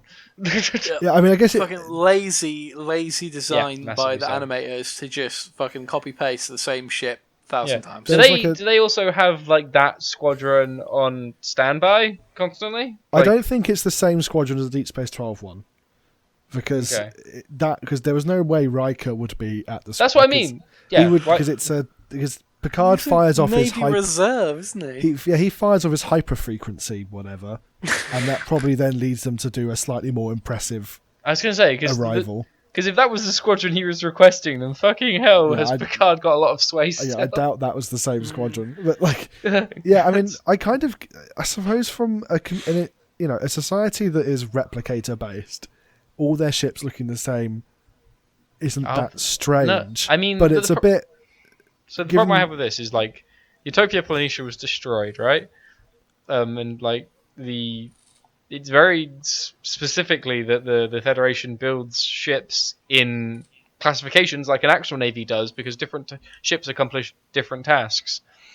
And I don't feel that you would ever have any squadron, fleet, assembled task force that had that consistency. That would be insane. It doesn't line up with our knowledge of Starfleet production nor like basic military structure. Unless they've got no formation or anything either. They just look loose. Oh yeah, I mean Starfleet's never done very good at the formation. You watch the space battle stuff in Deep Space Nine. It's just the formation is to fill the shot as much as possible. Yeah, it's like Avengers Endgame tactics. Throwing Miranda classes in and just getting blown out of the sky. Captain, send in more Mirandas to explode. I mean, Riker does say it's the toughest, fastest ship we've got. So I guess they were like, look, there's no point sending anything else. We've got the best type. Named after a Chinese admiral as well. Interesting. Yeah, Zheng Fei. So the Shenzhou in Discovery and the Zheng Fei in this. The Shanghai, sorry. Shanghai. What are they up to, eh? Yeah, I think maybe they're they're trying to get some China bucks. Get some China bucks. Chinese shell. I don't know. I think the ship design for the Federation ship was all right. I like you have to say singular, despite the fact we supposedly saw 200. There was only one. It was a good ship though. Yeah, I thought it looked a little too angular for me, but that's just me being a nag at this point. It was fine. I like the bridge, seeing the bridge again. I can't believe there wasn't a singular nacelle ship in that battle squadron. That's ridiculous. I love a good singular nacelle. Yeah, or something weird like 8 nacelles. Yeah, exactly. Like a omni nacelle just everywhere. Yeah, a ship shaped like a donut or something like that. There's so many good ship designs. Why would you do that? Again, in a world where you build a ship that doesn't need to be aerodynamic as well, there's a lot of like sleek or like pointy looking things that just look like planes, but it doesn't matter because you're in space. For example, the International Space Station is a big pod with some solar panels on it. Yeah, you can fly a functional box. Yeah, I mean, exactly. but the Borg do that. Like it's not. I mean, that's because the Borg are logical. Makes sense. The cube is an efficient shape. Yeah. With the circle, the sphere. Yeah. This post is sponsored by them. It would have been nice to see something. It'd be nice to see something a bit batshit, like a vertical saucer or. Yeah, exactly. We've moved a bit on in the timeline. I was really hoping for some cool ship designs. Yeah.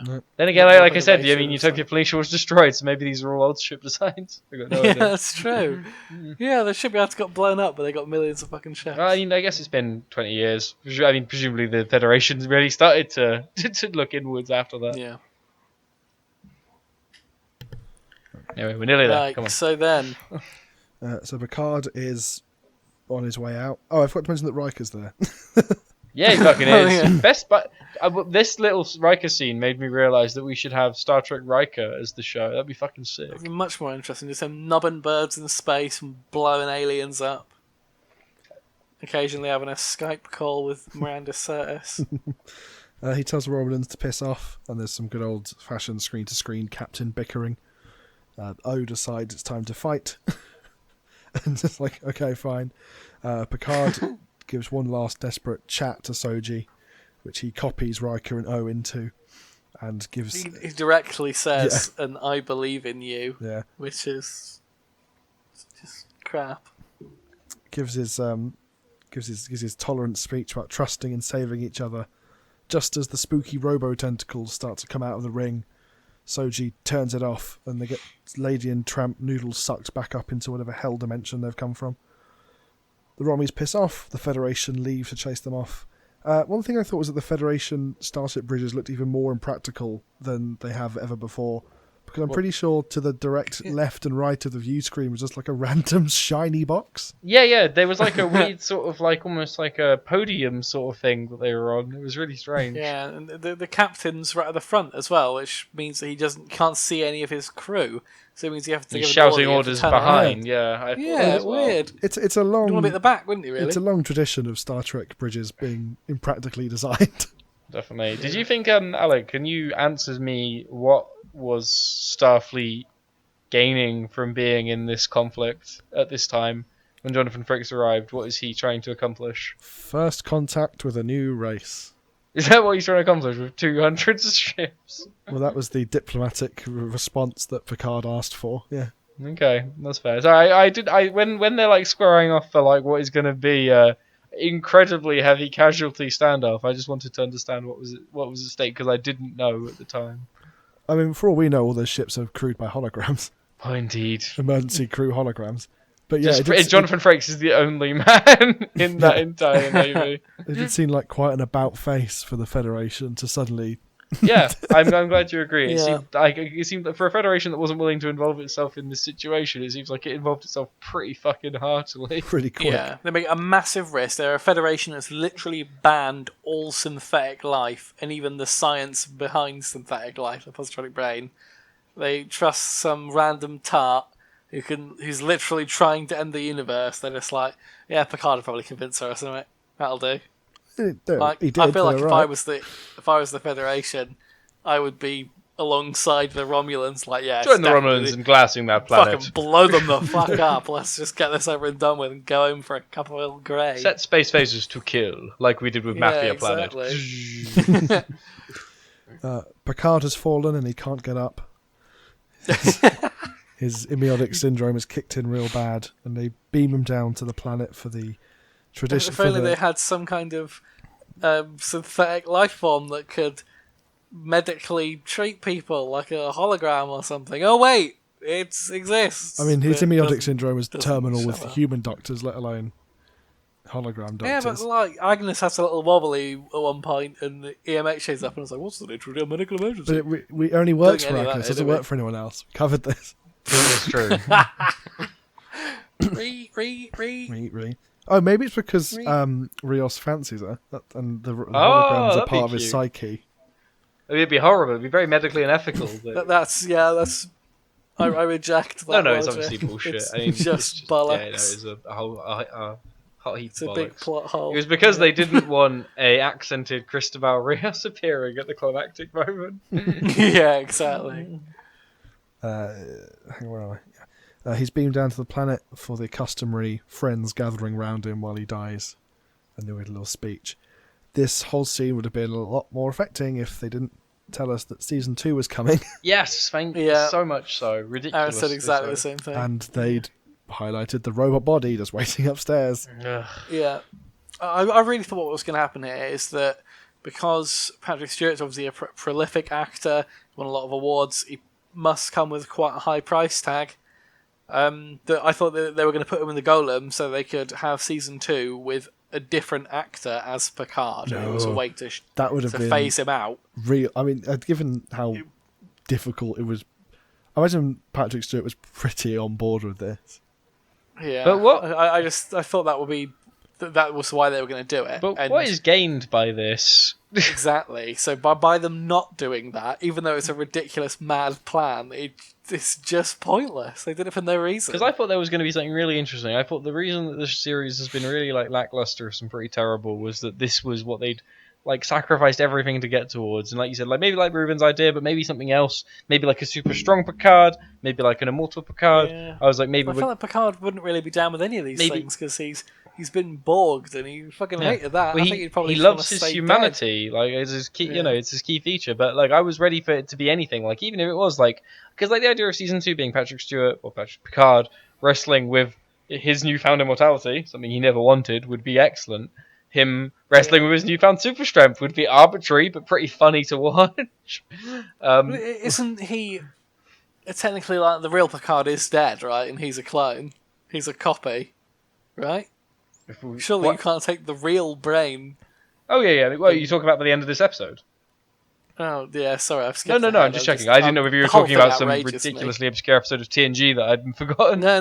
Like in Yeah. this episode, right? So the Picard, obviously, he dies. He's Yes, gone. he dies. And then we'll get onto the afterlife scene shortly. But obviously, when they're gonna inject him in this golem, it's like a clone, right? Like if I was to put myself in another body after I died, then it's a copy of my brain. My consciousness and whatnot surely is like, well, it's not the real me because I'm dead. Similarly to when you get transported, it's like killing you and rebuilding you. So I guess I'm pulling at the plug hole again. But I mean, I've obviously got a lot of problems with how this ends. But yeah, that with this whole TV show. that is definitely one of them. I mean, the philosophical quandary alone regarding that is amazing and fascinating, and I'm annoyed it wasn't discussed in any capacity, because that would be my first question if I woke up in a golem, quote unquote golem. Would be like, Yeah. how the fuck do I know that I'm still me?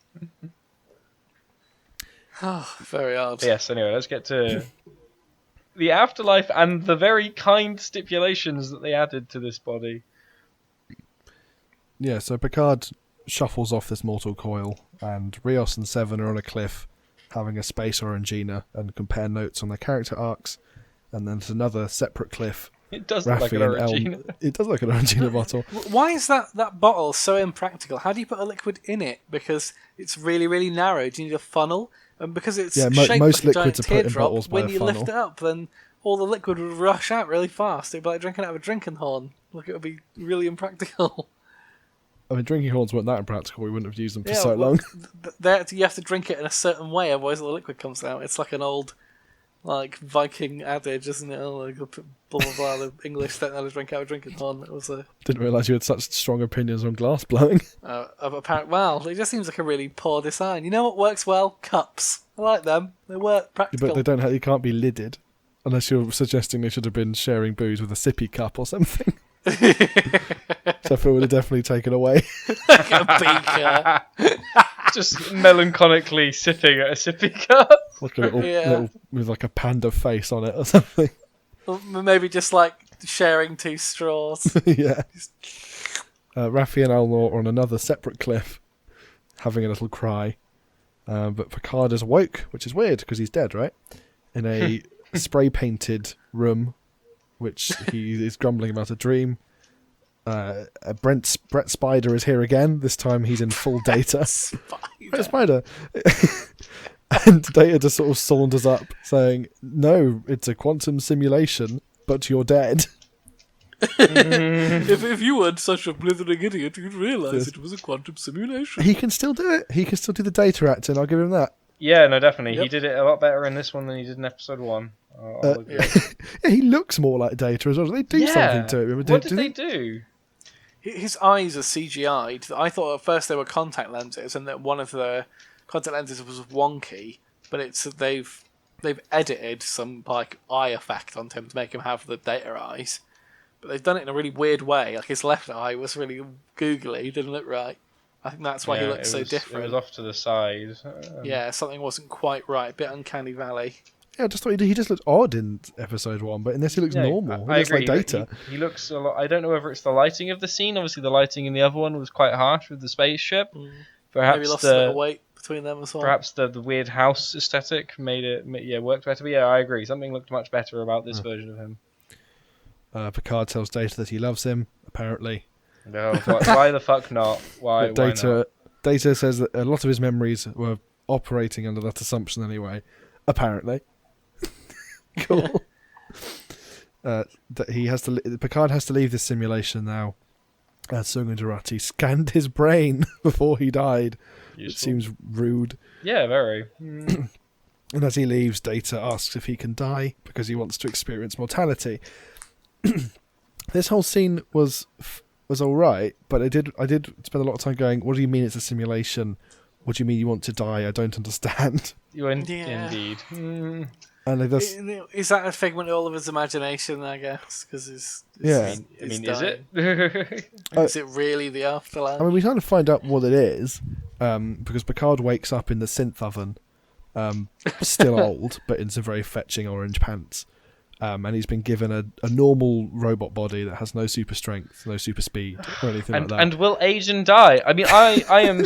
Imagine if you woke up after dying and they're like, we've made you a body, but without any input from you, we've made you not strong, made you age, and like you said, like he's like, I could have used another 10 more years. Should be a line delivered through tears about the fact you've doomed him to... We've cured your incurable brain disease, but we've left in the fact you're old as fuck. Like, I can appreciate him wanting to die eventually, but that can be a decision he takes in the goodness of time. That's not something you fucking assume that he might like. Or they can just stick him in another golem and they've got loads of them, haven't Isn't Leonard McCoy like 137 when he's in Next Generation? So he's still got about 40 years in him. No, definitely. That's irrespective. quite What a I'm long saying time. is the fucking executive authority they took on Picard's body. But Elise's brain won't explode again. At least. So they've And programmed he has in been that stabbed death. in the heart, remember, as well. He's probably not got the greatest life expectancy. I guess that doesn't matter anymore, does it? 'Cause No. he's got a whole new body with Exactly. a perfectly functional heart. And a non-exploding brain. Yeah. That's good. So it turns out that Data's been kept in a box on like Alton's desk for ages. In a kind of never-ending hell, which he can't escape from. Which you feel like they would have mentioned when they got there. Yeah. By the way, we've got Data's consciousness sealed into this box. Oh, do you want to put him in another robot body? In B4, No. was it? Oh. No, it was the memory, the consciousness in the box was based on the memories that they got off B4 that Data downloaded into him, but he was just in like a box on his desk, Right. just kind of alive but trapped Unrelenting forever. box. That's really kind to do to your brother. Yeah, and it's like, do you want me to put him in a robot body? And they're like, nah, just put him in a box. But we've got loads. Yeah, but I prefer him to be trapped forever in a living room that he can't escape from. Picard does a big Fucked up speech. show. They turn off Data's brain box, and Data interprets this as TNG era Picard holding his hand while he ages extremely rapido Yeah, and then weird. dying. So Data's fully dead now, not just really dead like he was Yeah. in Nemesis. He's It took how properly long? dead. Took 20 years for Data So to is die? he stuck in that box for 20 years? Well, no, well, yeah, but I mean, so Picard was 70, worked out the Picard was 75 at the end of his Romulan evacuation in 94, so yeah, 19, 20 years. Pretty They fucking didn't- grim. And he couldn't communicate to the outside world that he wanted to die. It feels like this is a really cruel thing to do to Data. I mean, it's Yeah. Lovecraftian. They made a whole fucking TV show about it as well. Apparently, this is the whole inspiration for all this is all about Data being the most important character in the history of the universe. But no, he's just in a box on some random dude's desk. Yeah, exactly. He's a fucking used Kleenex. And the last scene is Rios and Agnes doing the kissing. Raffi and Seven doing the kissing? Yeah. Yeah, so Ham-fisted fucking crap. can you agree that came from fucking nowhere? Yeah, Yeah. no setup again. No setup. You can't just spin the plot any old way without a flirt or just a look or anything. Just randomly matching characters Lazy. together. Yeah, exactly. And Yeah. also, how's this going to work in season 2? Like, is everyone just going to be really coupley, or are we just going to have more Riverdale teen drama? Like, I don't understand how this works. And then Sutra and 7 of 9 kissed, and then Raffi and Tarati kissed, and then Picard and Number 1 the dog kissed. I'd watch Right. that. I hope we have a Raffi, Rat, 7 love triangle season 2. Oh god, I want more rat. I want more rat every day. I thought it was a shame that Picard and Elnor didn't kiss. I said that to Ruben. I said, oh, that's the last couple. Oh, Oh, and Soji's there too, I guess. Well, she's a Right. half meat. She doesn't get any. Picard definitely seems like the kind of guy who would take a very much younger gay lover as well. Elnor, I need you to perform definitely absolute see that candor happening. on my ass. Christ. Be a good boy and get me an Earl Grey, you naughty little bastard. Picard does have a cool leather jacket though, He which does. I think is like the same jacket he had. Do you remember when he went for that phase of having a weird jacket in TNG when he didn't wear the uniform for a bit? Oh God, I felt like it was very similar to that one. I wonder. He says engage and they engage and zip off to season 2. Season 2, which I'm sure Oh, we'll have another I'm Galaxy. so glad that all production of all American shows has been postponed. Yeah, I guess we should discuss your overall feelings about this show. Yeah, here we go. It's fine. Really? Yeah. I think fine is very, very good. At this point, Alec disconnected. We are now going to talk a bit more by ourselves. He went to Warp 9 and left. He's gone to the Elnor heaven in the sky. He's with Harry Mudd on the Babe Station. He's been transferred into a golem. Q appeared and took him away. Yeah, Yeah. he's in a golem that can drink all the beer he wants.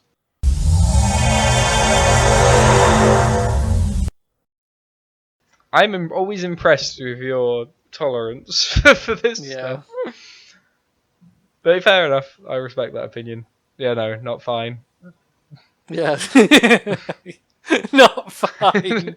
Yeah, it's crap, let's face it, it's shite. I We were saying earlier on, like, Discovery is shite. But at least in Discovery I wasn't bored. Like, it was crap, but it was captivated me in the way that, like, watching two children beat each other with a stick might be quite funny for a bit. But this was just ludicrous. It was... This has given me an appreciation for Discovery. I'll give it that. And that is a sentence that should never be uttered. I'd say if you want to go and watch one of the Star Trek spin-offs that's a bit more different than Enterprise, is probably the one that's the least Star Trek-y, but is still good. Yeah, this gets a really... I can't imagine binge Enterprise watching got a this. bad rap, It must feel like the most... Enterprise does get a bad rap. Definitely go watch Enterprise. But I feel like this is really strange. Like, I can't imagine watching this. This doesn't feel like a... I mean, despite irrespective of the obvious and quite trite comment at this point, this doesn't feel like a season of Star Trek. This barely feels like a season of television. Like, it's a really weird show.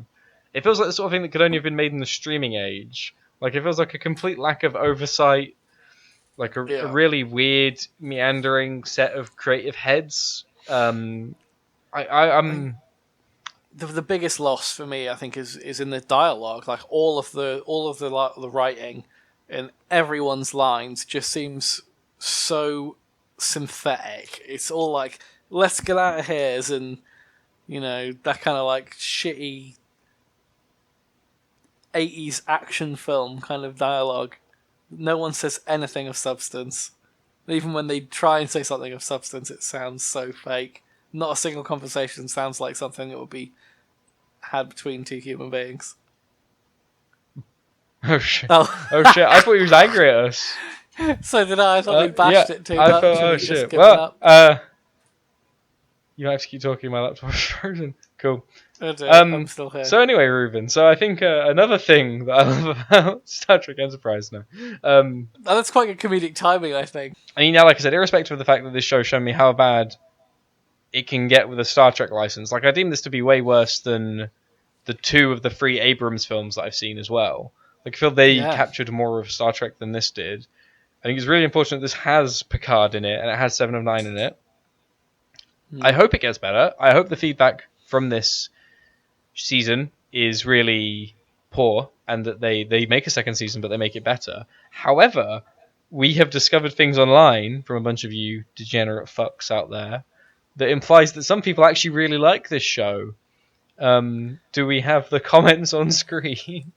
Oh, let's... Because we found a thread. I found a thread after the show ended today. I think the last episode aired in the UK today and aired in the US yesterday. Found people saying this was a great show. And now I'm not going to shame anyone for having an opinion, but they're fucking wrong. I've just seen a post where there's a lamp in the background in Malix's in the Synthopia, where the lamp is from IKEA, and my ex-girlfriend had that lamp in her kitchen. Oh, is it that lamp?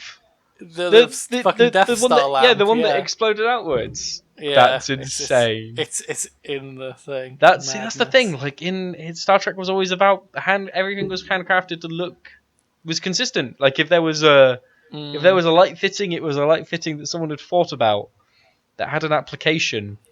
It's just completely lacking. They just it was made as if it was any old TV show, and like Star Trek was always made with a very deliberate ethos, very cultivated. I don't feel like I'm being snobby saying that. I think that was always part of what made it feel so unique, was that you are watching something that felt like a lived-in, breathed-in universe.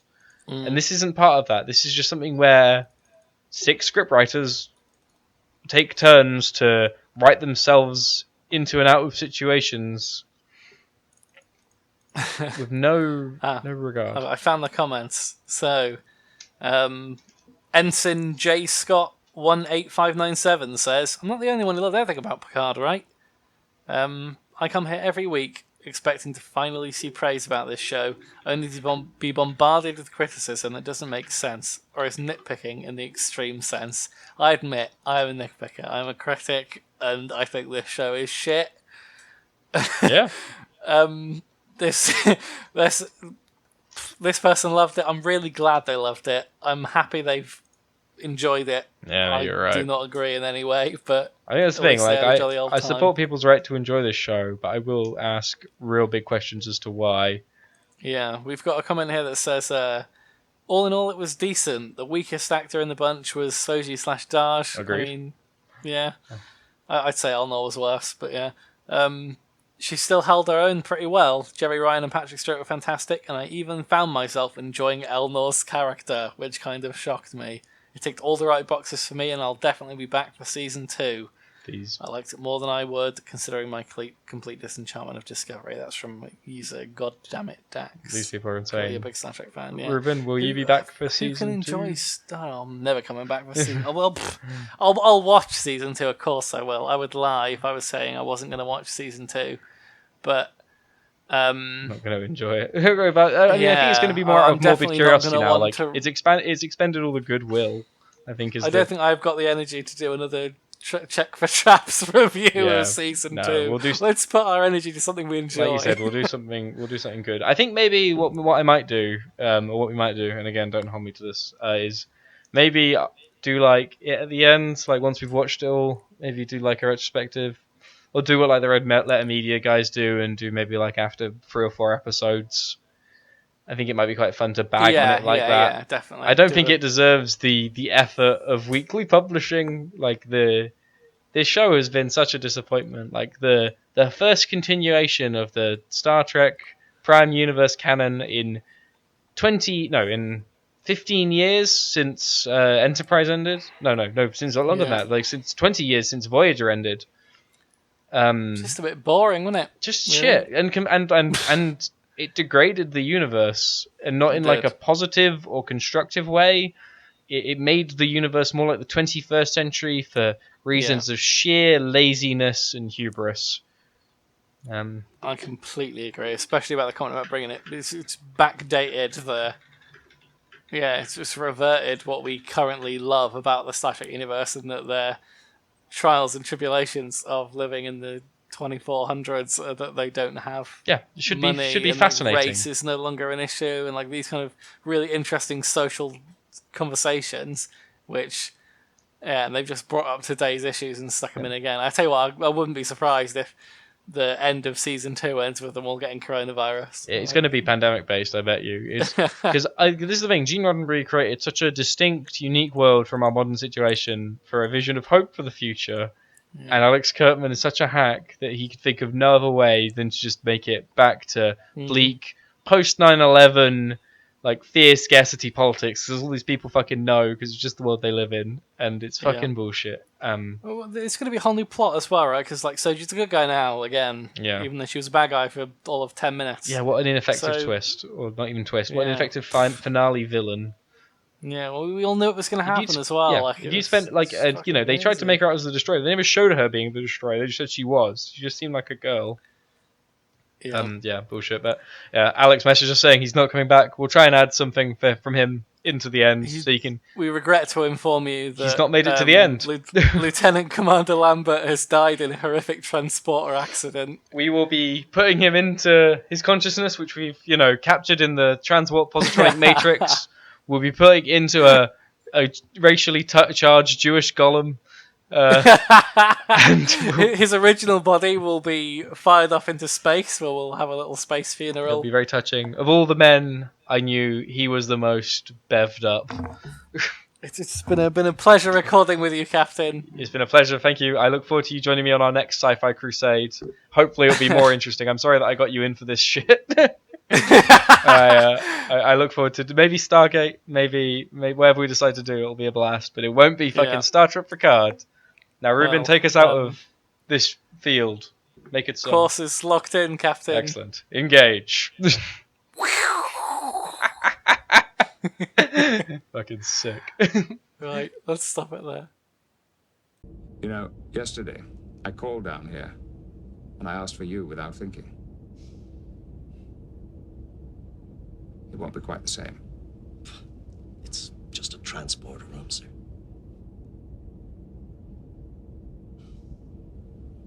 Permission to disembark, Captain. Permission granted.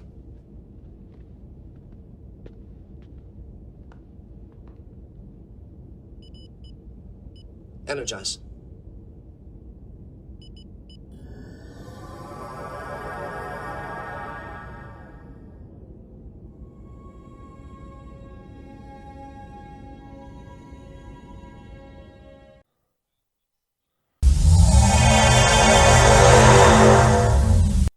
I'm back now.